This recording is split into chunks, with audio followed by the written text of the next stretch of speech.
Welcome to the MTT podcast. I'm Super Dave. I am super pumped to talk to you about what every coach wants.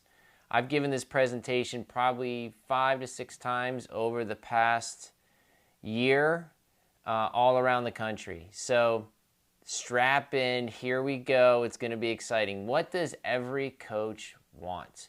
Every coach wants higher energy levels from their players. They want greater enjoyment, greater persistence, greater communication, more dedication, greater adherence, greater creativity, lower anxiety, players being more receptive to learning and receiving instruction, players with better relationship with coaches and teammates, a player with higher energy levels, less risk for energy, players with better focus and better mental preparation.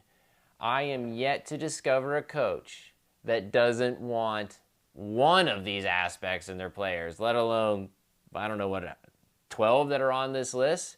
So we're going to go through it, and we're going to get pretty detailed today with this podcast. So how do we get there? How do we get a player more engaged? We have to start by changing the culture. Okay, I'm going to say this sentence twice. You can rewind it too, but the coach is no longer the hero. The players are the hero and the coach is their guide. Let me say that again. The first thing we got to do is change the culture if we want more motivation out of our players, if we want greater adherence, if we want less injury, if we want players with greater enjoyment, energy levels. We have to change the culture of the organization, of your team. And the first place to start is that the coach is no longer the hero. The players are the hero. The coach is their guide. This is a shift onto the player, not what the coach wants. Now, I could just see the emails and the phone calls coming right now. Listen, this is not me. And this is all based on science, and I will provide all the journals for you in the description of this podcast of how we change the culture and how effective it is. All right, one thing I want to talk about before we really jump into everything here is rhythm, is peaks and valleys, okay? So throughout the season, we know we're going to be on a peak. We know we're going to be in a valley. Changing the culture doesn't change the idea that we're not going to be in peaks and valleys. Peaks and valleys are going to happen all the time. When we shift the lens to the coach not being the hero, the player being the hero, and the coach being their guide, we are going to be in some valleys with some players. And we have to recognize this. That's part of this shift of the culture. So we have to provide athletes with choice. I know this is tough. In the mindset of the 80s coach, we're all about get on the line, do as I say, and I don't want to hear any feedback. If you give me any feedback, get on the bench. Those days are over, ladies and gentlemen. They're long past. We have to give rationale, why behind the tasks. We have to show the player with video. We have to get them involved. We have to acknowledge, this is a big one, you have to acknowledge the athlete's feelings. Okay, some of us struggle with that. How do you feel? A lot of times the old mindset is, really don't care how you feel. Those days are gone. Right? We have to understand the feelings of the players. This is what we call creating a psychologically safe environment. When we're giving opportunities for players to take risks, when we're not controlling them for, I like to call it joystick coaching, when you're on the bench and you're, hey, shoot, skate harder, skate faster, got to give them the freedom to make mistakes, to make choices on their own. We have to avoid controlling behavior, and we have to get out of ego involvement and get into task. And I'm going to break that down in a second here. So the first thing we have to do is start by, if we're going to change a culture and we want to be more effective as a coach, we want to create awareness around our emotions, okay? And so how we create awareness around our emotions is, one, we have to recognize that we want to shift in our culture, and then we have to provide empathy towards ourselves that we're going to be aware of our own emotions. That is the first step. Once we're aware, then we can have empathy towards the people around us. All right, so how do we create a psychologically safe environment? If I were to tell you that you could be 60% more effective as a coach, would that be interesting to you? Maybe I should have started the podcast there. Maybe I should have said, hey, this podcast, I'm Super Dave. This podcast is going to help you become 60% more effective as a coach. Maybe I should have started there, because that, to me, is inspiring.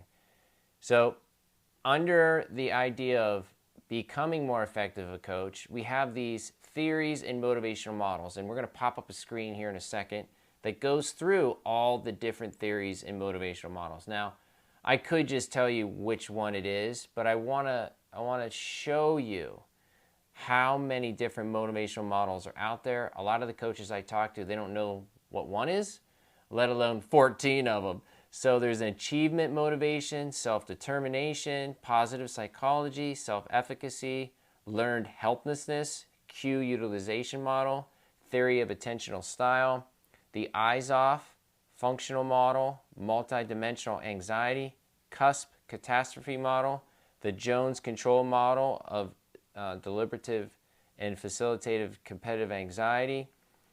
There's the reversal, planned behavior, and the trans-theoretical model of behavioral change. Those are the 14 models are out there. The one model that can help us become 60% more effective as a coach is achievement motivational theory.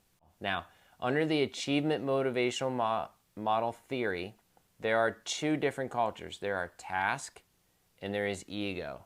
Let's talk about task. Task-involved culture, coaches will drive a successful based culture on personal effort and mastery of skills. That's a big one. High task orientation for successful athletes over time will be more successful. Everyone plays a role under the task-involved culture. This is tough.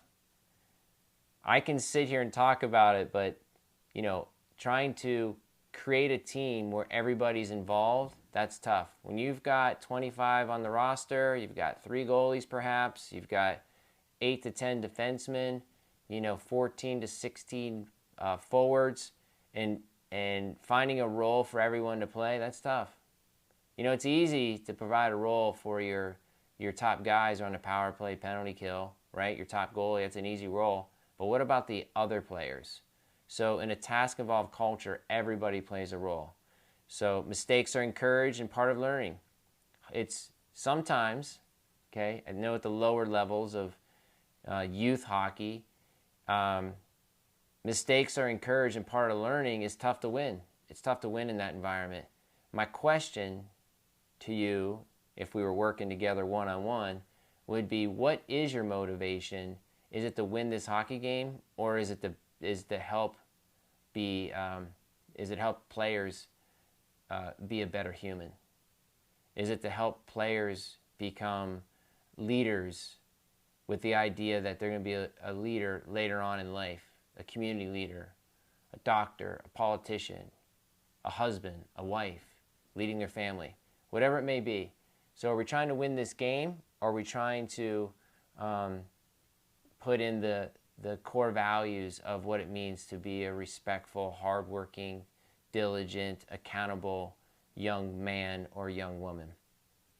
So what are we encouraging?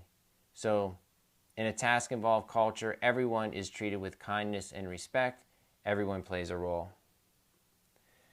When we build a task-involved culture, there's some benefits. The immediate benefit is there's fun, effort, commitment, better relationships. Psychologically, there's empathy, mindful engagement, mental skills. There's sportsmanship, hope, and happiness. On the physiological performance level, there's lower cortisol levels, decreased inflammation, higher performance. Now let's talk about an ego-involved culture. The coaches drive the high perception ability. Only great players play. So this is where, hey, I've got my top 10 guys. top 10 forwards, I got my top 6D. Those are the guys that play. Define success is based on normative standing in relation to others. So at tryouts, I have my top 10 players. I have my top 10 forwards, top 6 defensemen, and I've ranked them. I stack ranked them from 1 to 10 and 1 to 6. And that's the way it's going to be. My top players are my top players. And everybody knows it. So my attention goes to the top players, and the bottom players, well, you need to go figure it out. This is an ego-involved culture. Star players receive majority attention, recognition, and playing time. Mistakes are punished. Rivalry is encouraged. So in an ego-involved culture, mistakes are punished. I've played under this type of leadership, this type of coaching, and man, talk about playing free and playing in a power channel. It's really hard. It's really hard when you have to go out there and be perfect, when the coach doesn't understand there's peaks and valleys, that I maybe have a good game, good shift, good period, and that mistakes are encouraged so I can learn. It's really tough when a coach doesn't understand that. You make one mistake, you sit at the end of the bench for the rest of the game. That's tough. That's tough sledding. So again, these are some ideas for you to become 60% more effective as a coach. We're talking about task involved and ego involved. In an ego involved culture, here's what happens. You immediately, there's fear of making mistakes, fear of trying new skills, diminished interest, poor sportsmanship, deeper peaks and valleys with confidence. This is an ego-involved culture. In an ego-involved culture, we have increased anxiety on the somatic and the cognitive level, so psychologically and mental. There's no mindful engagement, little to no mental preparation. The psychophysiological stress responses are high, so your higher cortisol levels increase inflammation and lower performance. This is an ego-involved culture. So what determines a task or ego involvement? Your cognitive development, so how people think about their development, the goal orientation, whether it's outcome or task, and then the motivational climate. Let's break this down. So the cognitive development, like I said, is how players think. So mental preparation, there's thought control, emotions, here and now exercises. We're engaged in our 5 senses. We're mindful of our situation, and the focus is intentional. Goal orientation. So do we know the player's goals inside and outside of the rink, whether it's professional or task focus or outcome focus? Task focus is more about how I'm getting better as a skater, a shooter, a passer, or maybe defensive or offensive positioning. Outcome focused goals are we're going to win natties. If we just have a win the national championship as an outcome goal, the chances are we're not going to win. We got to be task focused. So what are the first steps to discovering players' relationship with their motivational climate? There's a couple things within sports, specifically within hockey. We have anxiety, we have attention, we have emotions. As you can see from this slide right here, the cone of emotions, there's 272 core emotions. One thing I love about this, especially in my workshops that I give, is I love to bring this out. I have these big posters of the cone of emotions, and I have players come up and put a sticky on their emotion. And what's powerful about that for me is that we're beginning the process of being aware of our emotions. So I ask players, okay, what's one emotion that you go to, either negative or positive? Usually there's 3 emotions that we go to that work well for us, that we mask really well, that we can sort of trick other people that we're really mad at something, what's in front of us, or upset, or whatever it may be. And when we start asking questions, a little deeper questions, we can find out that the thing that we think they're mad at is really not it. And so the code of emotions is a powerful tool for us. All right, so winding down here on how to become 60% more effective as a coach. First thing we have to do is be aware. The second thing we have to do is have empathy. Now, this slide here is super powerful for me. There's this thing called cheap focus and quality focus. as we begin to be aware that we have an ego-driven culture and we want to shift to a task-driven culture, we have to be aware, right? We have to be aware of our focus so that we can be more empathetic to our players, our staff, our administrative staff, our coaching staff. So having cheap focus where there's no plan to focus, no plan to refocus. You know, what I've noticed over the years with elite athletes and just reading a lot of sports psychology journals is that the elite athletes have an ability to refocus. It's not so much about the focus because they know they're going to get out of focus, going to get distracted. It's more about understanding I need to refocus on the task at hand. So when we have cheap focus, there's no plan for focus or refocus.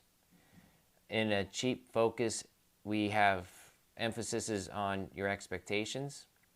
You're easily distracted. You're instantly impatient, instantly irritable, easy to anger, and you're self-absorbed. This is a big one. There's narcissistic behaviors. Okay, so this is cheap focus. Quality focus is quite the opposite. So we have empathy for players' words. So this now kind of gets into the active listening skills, paraphrasing, empathetic listening. We're asking qualifying questions with the intent to understand. We're making an effort to understand their distinct point of view, like slowing down our world and really trying to understand what a player is saying is quality focus. You know, I have a 16-year-old and an 18-year-old, and it's always about the phones, man. Like, they're always on their phones, and we have dinner. It's like, put down your phones, and we'll talk for a little bit, and we'll notice, my wife and I will notice they're picking up their phones again. And we have to put down your phones. You know, the phones are a distraction when we're talking about quality focus versus cheap focus. So when we have quality focus, there's a performance focus plan. You know, we're able to debrief. We're able to analyze what we did in the past. That's quality focus. I like to call this a good, better, best. So after practices, how about asking a player, hey, what was good about practice? You're running the practice, but their perspective on your practice is interesting if you ask. I've done this so many times, and it's so powerful when you ask players how practice goes. So what was good? What could have been better? What could we have done, to perform at our best?